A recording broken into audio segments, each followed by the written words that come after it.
감사합니다. 지난주 우리가 다윗에 대해서 보았습니다. 다윗은 어떤 점에서 사울을 이어서 다음 왕이 될 수 있을까? 거기에 대해서 보았습니다. 첫 번째 왕이 실패했습니다. 두 번째 왕마저 실패하면 하나님 이름에 먹칠하는 것이고 이스라엘의 큰일입니다. 그러하기 때문에 두 번째 왕은 정말 중요합니다. 절대로 실패하지 않을 왕을 세워야 했는데 도대체 다윗의 어떠한 면이 뛰어나서 왕이 되었을까? 그게 지난주 질문이었죠. 하나님은 외모를 보지 않으시고 중심을 보신다 하셨는데 도대체 그 중심이 뭐냐는 겁니다. 그런데 지난주 보았지만 다윗은 일단 외모도 잘생겼습니다. 좀 속은 느낌도 나긴 하지만 어쨌든 다윗의 중심이 뭘까라고 했을 때 혹자들은 성실함을 이야기한다 말씀드렸죠. 그래서 1만 시간 법칙, 성실하면 하나님이 쓰신다는 겁니다. 근데 이 성실함이 정말 하나님의 선택의 기준이 된다면 무조건적인 하나님의 선택이라는 그 교리와 맞지 않죠. 그러니 다윗이 성실했기 때문에 왕이 됐다, 이 말은 사실 틀린 겁니다. 또 어떤 사람은 다윗의 마음이 다른 사람들보다 선했기 때문에 왕이 되었다, 그 중심이 달랐기 때문에 왕이 되었다라고 이야기를 했습니다. 그런데 그 말도 틀린 것이 모든 사람은 다 죄인입니다. 다윗이라고 특별히 나았다는 것이 없다는 겁니다. 그렇기 때문에 선하기 때문에 왕이 되었다, 그 말도 틀린 것이죠. 하나님께서 중심을 보셨다는 그 말은 현재적인 의미가 아닙니다. 다윗은 부름 받았을 때에도 우리와 똑같은 죄인이었고요, 부족한 많은 사람이었습니다. 하지만 하나님의 중심을 보신다는 말은 미래적인 것입니다.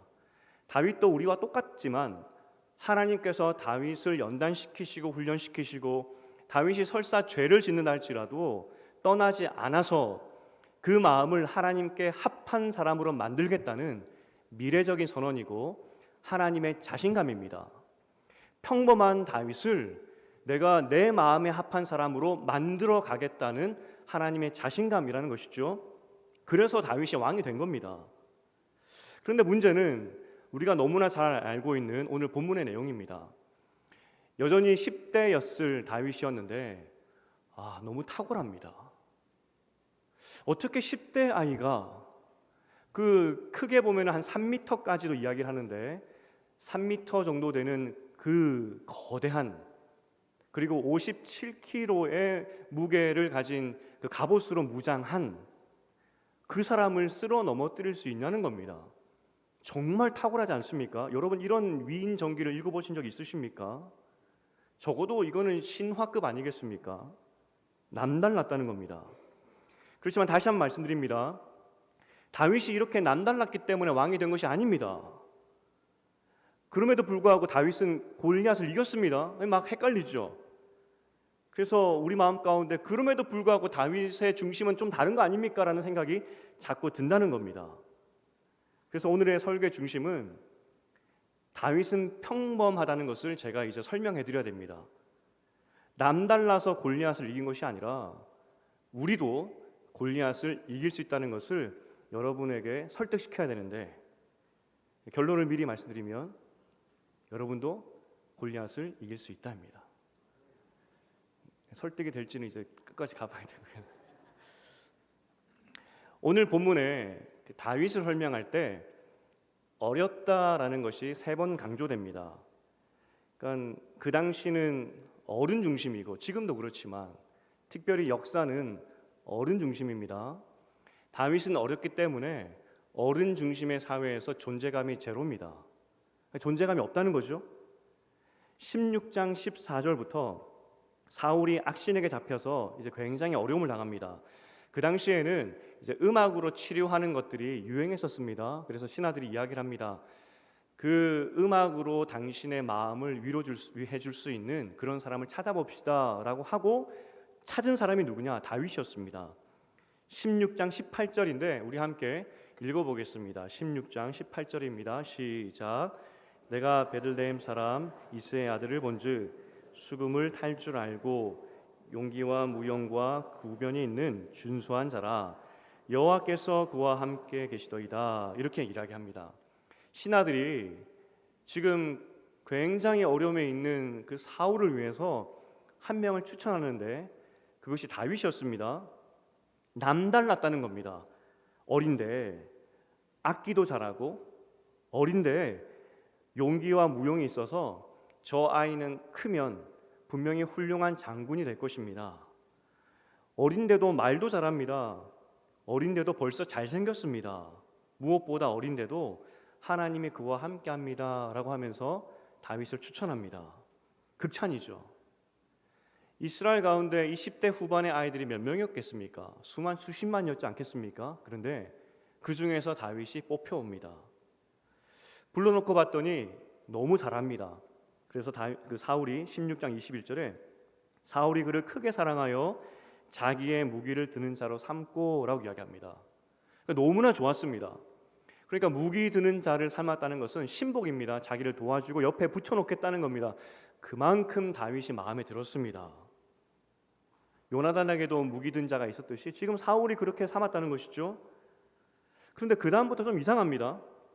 오늘 본문에 보면 무기를 들었기 때문에 다윗의 위치는 있어야 될 곳은 사울 옆인데 집에 있다가 지금 전쟁의 형들 보러 간 겁니다. 다윗의 지금 위치가 무기 든 자로서 사울 옆이 아니라 전쟁터가 아니라 집이었습니다. 아버지 집. 14장에서 요나단과 무기 든 자가 그 어린 소년이 그 블레셋 그 전초기들을 습격했던 장면을 보셨을 겁니다. 그러니까 무기 든 사람이 같이 가는 것은 전쟁에 같이 가는 것은 당연한 겁니다. 그런데 왜 다윗이 이 전쟁의 때에 집에 있었을까? 아마도 추측하기는 이 사울 옆에서 악기를 하면서 무기 든 자로 있었던 기간이 길지 않았을 것 같아요. 길어도 몇 개월. 사울의 상태가 호전되었는지 혹은 다윗이 너무나 어려서 전쟁에 들어가지 못할 만큼 어려서 집에 보냈는지는 잘은 모르겠지만 여튼 잠깐 사울 옆에 있다가 집으로 보내집니다. 집에 있는 이 다윗을 아버지 이새가 형들이 전쟁터에서 잘 살아있는지를 확인하라고 보냅니다. 사실 이것도 굉장히 이상합니다. 다윗은 사울을 이어서 왕이 될 사람입니다. 누구보다도 아버지가 잘 알았습니다. 그런데도 그 위험천만한 전쟁터에 어떻게 10대 후반의 아이를 그냥 보낼 수 있을까? 이것도 굉장히 이상하죠. 여튼 지금 이 성경의 전체적인 분위기는 다윗은 굉장히 어렸다는 겁니다. 어른들의 눈에는 이 기름 부음 받은 것이 별로 중요하지 않고 어쨌든 어렸다는 겁니다. 소년이라고 계속 이야기하고 있습니다. 기름 부음 받을 때에도 소년이었고 오늘 본문도 소년입니다. 이 시간적으로 우리가 아주 길게 잡아봤을 때 기름 부음 받았을 때 최소 한 15살이라고 보고 오늘 본문에 다윗이 18살 정도로 봤을 때 한 2, 3년 정도 다윗이 시간이 흘렀다라고 보는 것이 맞을 것 같습니다. 어쨌든 이 모든 시간이 2, 3년 이내에 일어났던 일인데 17장 이제 우리가 후반절에 보면은 골리앗을 죽이고 다윗이 돌아오지 않습니까? 17장 55절에 그런데 사울이 이렇게 이야기합니다. 아브네라, 이 소년이 누구의 아들이냐라고 묻습니다. 아니 사울이 지금 다윗이 골리앗하고 싸우러 갈 때 대화도 충분히 했고 자신의 갑옷과 무기를 줄 정도로 가까이에서 얼굴을 봤습니다. 그런데도 사울이 다윗을 알아보지 못했다는 겁니다. 더 이상한 것은 17장 55절 그 사울의 질문을 받은 아브넬의 답인데 왕이여 왕의 사심으로 맹세하옵나니 내가 알지 못합니다 이야기를 합니다. 진짜 모릅니다 그 의미입니다. 아니 얼마나 몰랐으면 왕의 이름까지 걸고 모른다는 겁니다. 나 정말 모릅니다. 15살에 처음 사울을 만났다 치고 시간을 길게 잡아서 18살에 다시 사울을 만났다 쳤을 때 우리가 중학생에서 고등학생으로 넘어가는 그 나이 정도 되지 않습니까? 근데 어떻게 몰라봤을까? 그렇게 가까이서 두었고 사랑했던 사람이고 그래서 자기 무기를 들게까지 했는데 어떻게 다윗을 몰라볼 수 있을까? 소위 말해서 다윗의 얼굴이 옛날에는 잘생겼는데 역변하여서 못생겨졌을까? 우리나라로 치면은 한약을 뭘 어떻게 잘못 먹었길래 갑자기 얼굴이 변했을까 싶습니다. 저의 그 어렸을 때 그 중고등학교 사진을 보고 아내가 이렇게 얘기합니다. 용 됐네 그럽니다. 사실 이건 조롱이죠. 그 중고등학교 때 못생겼다는 겁니다. 그런데 잘 생각해 보면 저는 지금 용입니다. 용. 멋지다는 거 아니겠습니까? 저는 그렇게 생각하기로 했습니다. 지난주에 청년부 가서 Q&A를 했습니다. 청년들 질문이 뭐였냐면 그 중에 하나가 목사님은 청년의 시들로 돌아간다면 뭘 하겠습니까? 그런 질문이었던 것 같아요. 제가 뭐라고 대답했냐면 저는 절대로 청년으로 안 돌아갈 겁니다.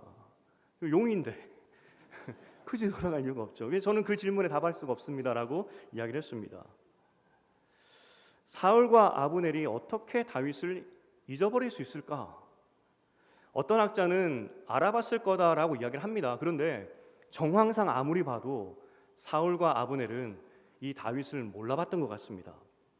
어쩌면 사울 입장에서는 그 당시 악한 영에게 사로잡혀 있었기 때문에 정신이 없어서 다윗을 몰라봤을 수도 있습니다. 또 아브넬의 입장에서도 그 사람은 군대 장관입니다. 하루에도 수십 명, 수백 명, 그리고 온 이스라엘의 군대를 통솔하는 그런 지휘관입니다. 그 지휘관의 눈에는 이 다윗은 그냥 어린 아이입니다. 그러니 잊어버릴 수도 있겠죠. 사람의 외모를 보고 또 이름을 외우는 게 생각보다 어렵습니다. 제가 이제 이전 교회 오랫동안 사역했던 교회를 사임할 때 제가 청년들에게 부탁을 했습니다. 이 금기어를 하나 주겠다. 이후에 나를 만났을 때 절대로 하지 말아야 될 말, 그게 뭐냐면 목사님 저 아시죠? 그 말 하지 말아요. 물론 제가 기억하겠지만 혹시 언뜻 기억이 안 날 수도 있기 때문에 만나면 목사님 저 몇 기예요? 기수가 뭐라면 그 나이를 이야기하거든요. 몇 기고 청년 몇 부였습니다. 그리고 함께 사역했던 사역자가 누구누구였습니다. 사역자가 20명이 바뀌었기 때문에 그걸 알려줘야 제가 정확히 기억할 수 있다고. 그래서 어저께 한 청년이 이제 결혼하겠다고 청첩장 들고 연락이 왔더라고요. 이런저런 이야기하다가 맨 마지막에 청년이 이렇게 이야기합니다. 목사님, 다음에 목사님을 만날 때는 이름부터 이야기하겠습니다. 이야기하더라고요. 교육 잘 시켰다 싶었습니다. 여튼 사람의 얼굴과 이름을 외우는 게 쉽진 않습니다. 결국 다윗이 자신을 기억해 주지 못하는 사울과 그 아브넬에게 17장 58절에 스스로 밝힙니다. 베들레헴의 이새의 아들입니다 라고 이야기를 하죠. 중요한 것은 정말 사울과 아브넬의 눈에는 다윗이 기억이 나지 않습니다. 그냥 어린 아이였습니다. 분명히 특출함이 있었습니다. 그러니까 뽑혔죠. 하지만 그럼에도 불구하고 어른의 눈에는 그냥 평범한 아이였다는 겁니다. 재능이 좀 있었긴 하지만 그렇다고 그것이 뇌리에 꽉 박힐 만큼, 절대로 잊지 못할 만큼 그러한 아이는 아니었다는 겁니다. 어른들의 눈에는 존재감이 제로였다는 것이죠. 그런데 문제는 이 어린아이가 어쨌든 어찌하였든 골리앗과 싸워 이겨버립니다. 그게 문제예요. 다윗을 평범하게 만들어야 되는데 형의 그 엘리압, 그 다윗의 형의 눈에도 다윗은 여전히 어린아이였습니다. 28절에 보면은 나는 내 교만과 내 마음의 완악함을 아노니 네가 전쟁을 구경하러 왔도다 이야기합니다. 네가 어려서 이 전쟁을 참전하지 못하여서 저 골리앗이 얼마나 무서운지 모르니까 함부로 날뛰는데 네가 아직 어려서 그렇지 이 전쟁에 참여한 어른의 입장에서는 얼마나 두려운지 아느냐, 그걸 이야기하고 있는 겁니다. 형의 눈에도 비록 다윗이 기름 부음 받았다 할지라도 어린 아이입니다. 그런데 어째서 다윗은 골리앗과 싸우겠다고 나섰을까? 왜? 우리 마음 가운데 그래서 이런 마음이 계속 듭니다. 다윗의 마음은 정말 남달랐구나. 그러니 골리앗과 싸웠지. 오늘 제 숙제는 어쨌든 다윗을 평범하게 만들어야 되는데 이게 벌써 실패한 것 같습니다. 다윗이 자꾸 위대해 보이죠. 오늘 이 전쟁의 이야기에서 흐르는 한 가지 단어는 두려움입니다. 사울과 요나단 그리고 온 이스라엘 백성들이 지금 골리앗 앞에서 두려워했습니다. 그런데 놀랍게도 이 적군 블레셋도 이스라엘을 두려워하고 있습니다. 지금 블레셋이 쳐들어왔는데 40일 동안 아무것도 하지 않습니다. 그냥 골리앗만 앞에 세워두고 1대1로 겨뤄보자라고 이야기를 하는 것이죠. 사실 시간이 지나면 지날수록 지금도 그렇지만 예전에는 더 그랬습니다. 공격한 입장에서는 불리합니다. 왜냐하면 식량도 그렇고요, 보급의 문제이기 때문에 빨리 전쟁을 해야 됩니다. 더군다나 블레셋은 절대적으로 군사적으로 이 이스라엘을 압도했기 때문에 전쟁을 하면 됩니다. 그럼에도 불구하고 블레셋은 전쟁을 하지 못합니다. 지금 블레셋이 이스라엘을 쳐들어온 것은 복수하러 온 겁니다. 이전에 졌기 때문에.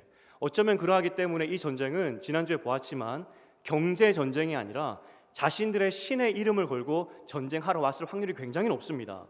14장에서 요나단이 블레셋의 전초 기지를 공격했을 때 그 온 두려운 마음이 블레셋을 사로잡아 버렸고 서로 찔러 죽이고 그래서 대패하지 않습니까? 그거 복수하러 온 겁니다. 너무나 억울해서. 그런데 15장에 보면 이스라엘이 아말렉도 그렇게 이겨버립니다. 절대 이길 수 없는 이스라엘이 아말렉도 이겨버립니다. 거슬러 올라가 보면은 6장에서 자신의 다곤 신상이 언약궤에서 무너지는 것을 경험했고요. 7장에서는 사무엘에게 또 지는데 사무엘의 그 에베네셀 전쟁. 그러니까 블레셋이 지금 이 모든 것을 다 복수하러 왔는데 전쟁을 하지 못하는 겁니다. 철제 기구, 철제 그 무기를 블레셋밖에 들지 않았다고 말씀드렸죠. 이스라엘은 지금 죽창 들고 전쟁을 나온 겁니다. 전쟁하면 블레셋이 이기는데 지난 6장, 7장, 14장, 15장 전쟁의 내용을 보면 이스라엘이 무서운 겁니다. 전쟁하지 못하는 것입니다. 무서워서 또 어떤 일이 일어날지 모르기 때문에. 그래서 지금 블레셋이 가지고 온 것이 무엇이냐? 최종 병기 골리앗입니다. 골리앗만 있으면 이긴다. 제가 블레셋이 원래 이 지방이 그리스 출신이라고 말씀드렸습니다. 골리앗이 무장한 것을 잘 살펴보면은 고대 근동에서 많이 사용하는 무장을 하고 있습니다. 그런데 특이하게도 그리스 용사들이 가지고 있는 무기도 같이 가지고 있습니다.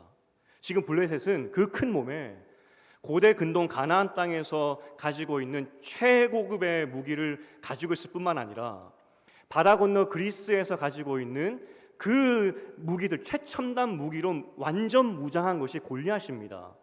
지금 블레셋은 최종 병기 골리앗을 가지고 이스라엘에 복수하러 왔는데 문제는 블레셋 마음 가운데에도 두려움이 있다는 겁니다. 또 질까 봐. 이 두려움은 이스라엘뿐만 아니라 적군에게도 있습니다. 그런데 딱 한 사람만 두려움이 없습니다. 그게 다윗이었죠. 다윗이 지금 두려움을 벗고 전쟁에 나가게 되는 계기가 있었는데 골리앗의 말 때문이었습니다. 성경은 계속해서 외모도 이야기를 하고 있습니다. 골리앗은 정말로 무섭게 무장했더라 라고 이야기를 하고 있고 이스라엘 백성은 그 외모 때문에 두려워했다 이야기를 합니다. 반면에 다윗의 외모는 소년이었다 이야기를 합니다. 절대로 골리앗과 싸울 수 없는 외모입니다. 다윗의 눈에도 골리앗이 보였을 겁니다. 사자와 곰과 싸워봤기 때문에 등치가 큰 것과 싸우는 것이 얼마나 위험한지도 알았을 것입니다. 그런데 그럼에도 불구하고 다윗이 전쟁에 나가게 된 이유가 무엇이었냐면 골리앗의 말 때문이었습니다. 쉽게 말해서 골리앗의 그 말 때문에 눈이 뒤집혀서 전쟁에 나갔다는 것이죠. 골리앗의 그 무장이 보이지 않았다는 겁니다. 골리앗의 그 말 때문에.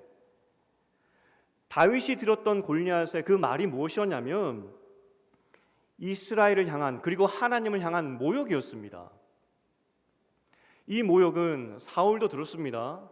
이스라엘 왕이었던 사울도 그 골리앗의 모욕적인 언행을 들었습니다. 하나님의 이름이 짓밟히는 것을 들었습니다. 요나단도 들었습니다. 우리가 요나단의 그 믿음과 용맹함에 대해서 보았습니다. 하지만 믿음 있고 용맹했던 그 요나단도 골리앗 앞에 설 수가 없었습니다. 무서웠기 때문에. 그런데 이 골리앗에 의하여서 하나님의 이름이 짓밟히는 이 상황 가운데 다윗이 그 말을 듣고 분노하여서 일어나게 됩니다. 이 상황 가운데 분노했던 사람은 단 한 사람, 다윗밖에 없었다는 것이죠. 여러분, 사실 이 마음은, 성경이 말하는 이 다윗의 행동은 특출난 게 아니고 특별한 게 아니다라고 이야기를 합니다. 정말 살아계신 하나님을 믿는다면, 전쟁의 신이시고 온 우주 만물의 신이라는 것을 믿는다면, 이 신들의 전쟁에서 하나님의 이름이 짓밟히는데 왜 일어나지 않냐고. 다윗의 행동이 특별한 것이 아니라 이것은 당연한 모습 아닌 것이냐고 지적하고 있다는 것입니다. 사실 본문은 골리앗을 쓰러뜨린 그 다윗의 중심을 칭찬하는 것이 아니라 이 이스라엘 어른들아 부끄러운 줄 알라고 책망하는 것입니다. 어떻게 어른들이, 그리고 이전에 6장, 7장, 14장, 15장에서 하나님의 기적을 본 어른들이 하나님의 이름이 짓밟히는 동안에 가만히 있을 수 있냐고, 부끄러운 줄 알라고 그걸 지적하고 있다는 겁니다. 다윗이 위대한 것이 아닙니다. 지극히 당연한 행동을 다윗이 하고 있다는 겁니다. 지금 모든 어른들이 적군, 아군 할 것 없이 다 두려워서 아무것도 하지 못하고 있었습니다. 블레셋도 신들의 이름으로 전쟁을 하러 왔으면 전쟁해야죠. 하지만 이스라엘 신이 무서워서 전쟁을 하지 못했습니다. 40일 동안이나 가만히 있었습니다. 이스라엘도 마찬가지입니다.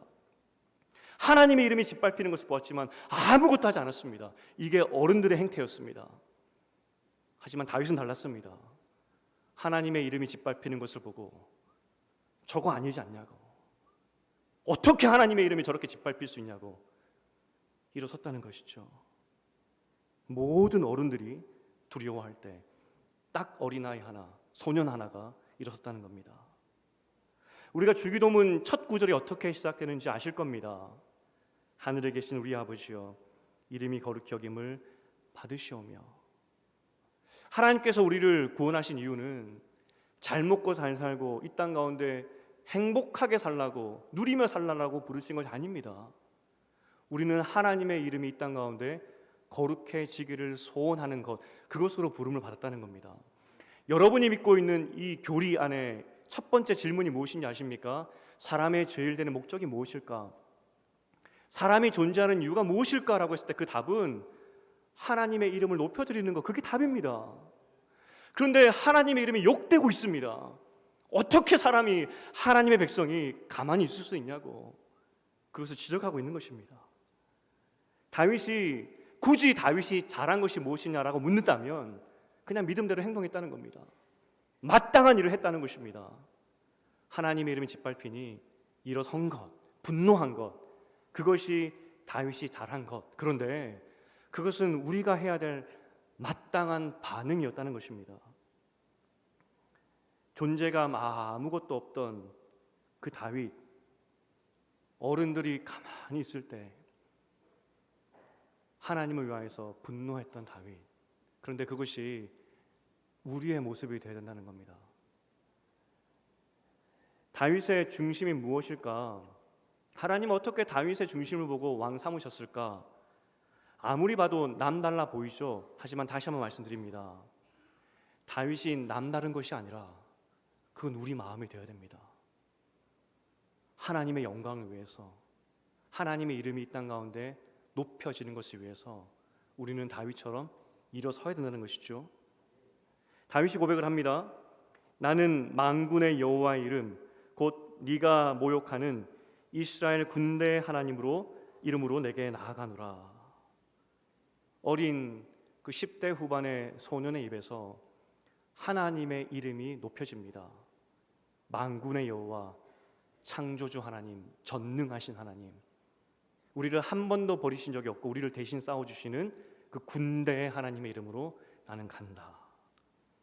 천지를 지으신 그 분노의 눈빛을 가진 그 하나님의 눈빛이 여러분 보이십니까? 자신의 이름을 짓밟고 있는 그 골리앗을 향한 하나님의 분노의 눈빛이 느껴지십니까? 다윗은 그것을 알고 일어났다는 겁니다. 제가 광해라는 영화를 좋아합니다. 그 중에서 끝부분, 하이라이트라고 할 수 있는 그 부분을 참 좋아하는데, 제가 나름대로 어떤 영성이 좀, 야성이 좀 떨어진다라는 생각이 들 때마다 돌려보는 장면입니다. 계속 리플레이해서 연속 보기로 하는 그 장면입니다. 어떤 장면이냐면 신하들이 명나라에게 보낼 그 조공 물품을 하나하나 나열하는 장면입니다. 보고하는 거죠. 뭘 보내겠습니다. 뭘 보내겠습니다. 심지어 사람도 보냅니다. 궁녀로. 당시 금나라와 명나라가 싸움할 때이고요. 세계사를 아시는 분들은 결국 명나라가 금나라에게 집니다. 질 것 알지만 이 나라가, 우리나라 조선이 끝까지 명나라 편을 드는 것은 그 명예에 대한 은혜를 입었기 때문에 이건 예의다 해서 끝까지 명나라 편을 들다가 나중에 금나라에게 크게 당하죠.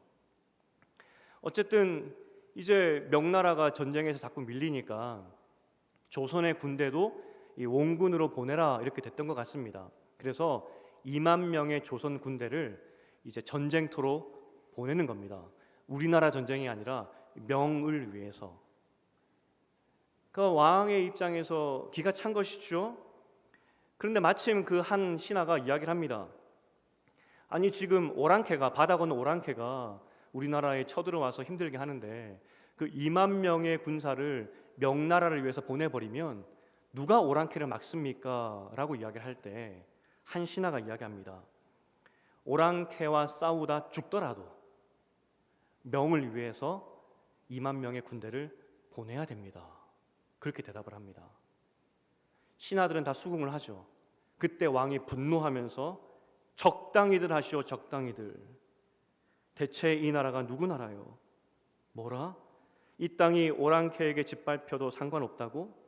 명황제가 그렇게 좋으시면 나라를 통째로 갖다 바치시던가 라고 외칩니다. 왕이 이렇게 대답을 하니까 왕과 대척점에 서 있던, 왕을 반대하던 그 힘 있는 신하가 전하하면서 그 이야기를 막습니다. 지나치다는 것이죠. 그때 왕이 소리칩니다. 부끄러운 줄 아시오. 부끄러운 줄 아시오. 사실 저는 이 대사를 들을 때마다 가슴이 후련합니다. 성경에서 우리를 향할 때 사실 부끄러운 줄 아시오, 이 대사가 정말 많은 것 같습니다. 오늘 본문도 마찬가지입니다. 어린 다윗이 일어나서 하나님을 위하여서 내가 죽더라도 골리앗 앞에 서겠다라고 이야기하는데, 무서워서 블레셋 앞에, 골리앗 앞에 벌벌 떨고 있는, 최종 병기 앞에 그것이 무서워서 벌벌 떨고 있는 이스라엘을 향하여서 부끄러운 줄 아시오, 그 외침이 오늘 본문에도 있다는 것입니다. 우리가 분노해야 될 것은 사실은 골리앗이 아니라 우리 자신인 것 같습니다. 여러분은 하나님의 영광을 위해서 부름받은 하나님의 거룩한 백성입니다. 여러분은 하나님의 이름을 드러내야 되고 드러내실 수 있습니다. 어떠한 형편이 있는지 모르지만 하나님께서 여러분을 통하여서 자신의 이름을 높임 받겠다라고 말씀하셨습니다. 만약에 그런데 우리가 그래서 포기해버린다면, 설마 내 삶을 통해서 하나님께서 영광 받으실까? 먹고 살기 바쁜데 하나님의 영광은 다음이지라고 말하는 순간 부끄러운 줄 아시오. 우리가 믿는 하나님이 그 정도인가요? 오늘 다윗은 고백합니다. 우리 하나님은 전능하신 하나님이라고. 나는 그 이름 붙잡고 간다고. 어린 10대 아이는 고백을 합니다. 근데 이스라엘 어른들 가운데 이 고백은 아무도 없었습니다.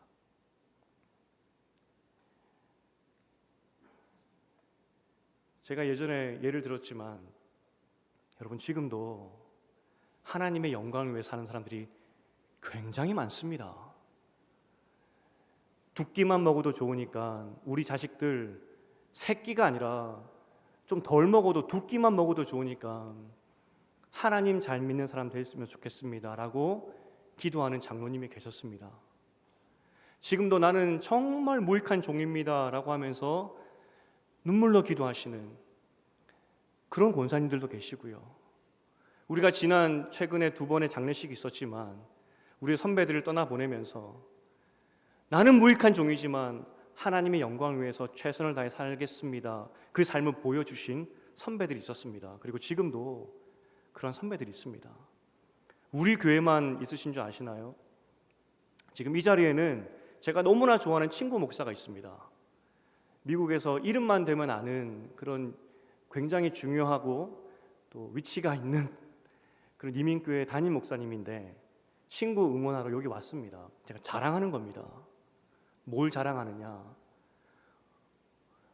한국 땅뿐만 아니라 하나님을 아는 사람들이 세계 곳곳에서 다윗처럼 믿음의 삶을 살고 있다는 그런 사람들이 많다는 것을 여러분에게 나누고 싶은 것입니다. 여러분은 어떻게 살고 있습니까? 오늘 다윗을 통한 하나님의 책망, 부끄러운 줄 알라, 그 삶을 살고 있습니까? 아니면 내 앞에 골리앗 같은 그런 세상의 최종 병기가 앞에 있다 할지라도 나는 내가 믿는 하나님 때문에 두려워하지 않고 내 삶을 통해서 하나님 영광 받아 주시옵소서, 그러한 삶을 살고 있는지 점검해 보자는 겁니다. 이제 말씀을 맺겠습니다. 다윗이 이러한 믿음의 사람이 되었던 것은 다른 것이 없습니다. 그에게 하나님의 영이 있었기 때문입니다.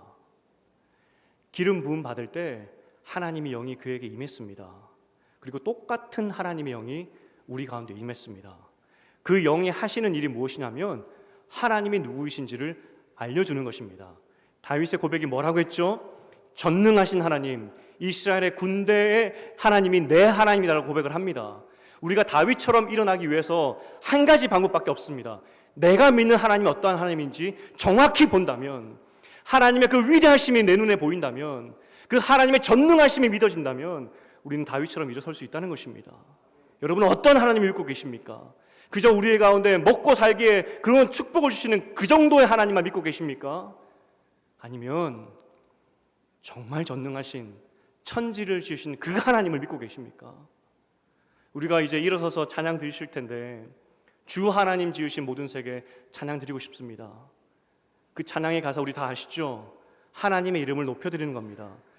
우리가 믿는 하나님 어떠한 분이신지 오늘 깊이 깨달아 다윗처럼 어떠한 상황 가운데 처한다 할지라도 하나님을 위하여서 일어서는 여러분 되시기를 주님의 이름으로 축복드립니다.